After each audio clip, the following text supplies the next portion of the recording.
February महिना सुरू झाला की बाजारात भाजी मंडईत अगदी ठराविक ठिकाणी कोकणातील रानमेवा, ओले काजूगर विकत मिळतात. यांची भाजी इतकी चविष्ट आणि पौष्टिक बनते, त्याचीच रेसिपी आज आपण पाहूयात. नमस्कार, मी वर्षा VM's किचनमध्ये तुमचं स्वागत आहे. चला तर वळूयात कृतीकडे. बाजारातून आणलेल्या ओल्या काजूच्या बिया एखाद्या पेपरवर काढून घ्यायच्या.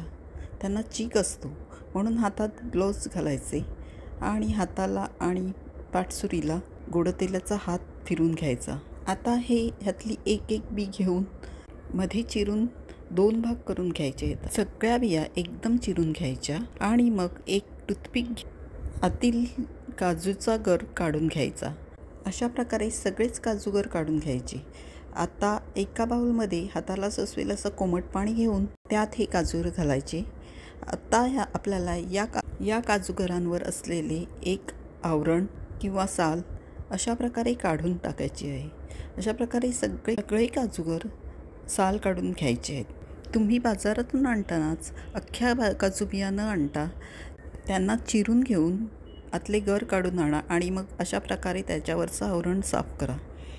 कारण हे काजूगर सगळ्यांनाच साफ करता येत नाही, त्यांच्यावर खूप चीक असतो, तोही हाताला लागता कामा नये. आता हे साल काढलेले काजूगर आपण एकदा धुवून घेऊयात. आता आपण यासाठी लागणारं वाटण तयार करायला घेऊयात. त्यासाठी एक मोठा उभा चिरलेला कांदा अगदी सोनेरी रंगावर परतून घेतला. परतत आल्यानंतर शेवटी त्यात 3 ते 4 काळी मिरी, 2 लवंगा, अर्धा चमचा खसखस घालून परत एकदा परतून घेतले आणि मग काढून घेतले. आता 1 वाटी किसलेले सुकं खोबरे कढईत घेऊन सोनेरी रंगावर परतून घेतले. शेवटी त्यात 4 ते 5 लसूण पाकळ्या आणि अर्धा इंच आलं घेतलं. हे वाटण एका प्लेटमध्ये काढून थंड करून घेतले आणि मग मिक्सरला अगदी बारीक वाटून घेतले. मग त्याच कढईत फोडणीसाठी 2 मोठे चमचे तेल घेतले आणि अर्धा बारीक चिरलेला कांदा, 2 ते 3 लसूण पाकळ्या आणि थोडंसं आलं ठेचून तेलात घातले. त्यानंतर आता हे कांदा मऊ होईपर्यंत परतून घेऊयात. परतून झाल्यानंतर 2 चमचे लाल तिखट, अर्धा चमचा गरम मसाला, अर्धा चमचा धणे पावडर, पाव चमचा जिरे पावडर आणि अर्धा चमचा हळद घालून सगळे व्यवस्थित परतून घेतले. मग तयार केलेले वाटण यात घालून अगदी तेल सुटेपर्यंत परतून घेतले.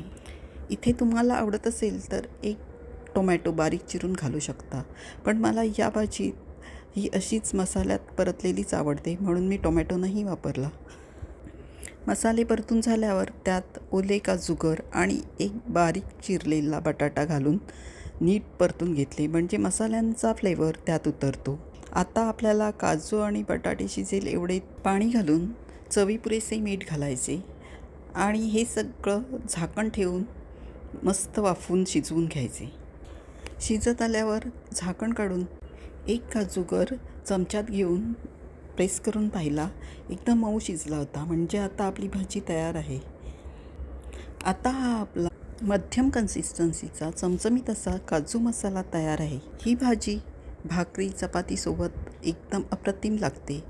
वर्षातून एकदा नक्कीच बनवून खावी अशी ही भाजी तुम्हाला नक्की आवडेल. व्हिडिओ आवडला तर या प्लेलिस्टवर क्लिक करून चॅनलला नक्की लाईक आणि सबस्क्राईब करून सपोर्ट करा.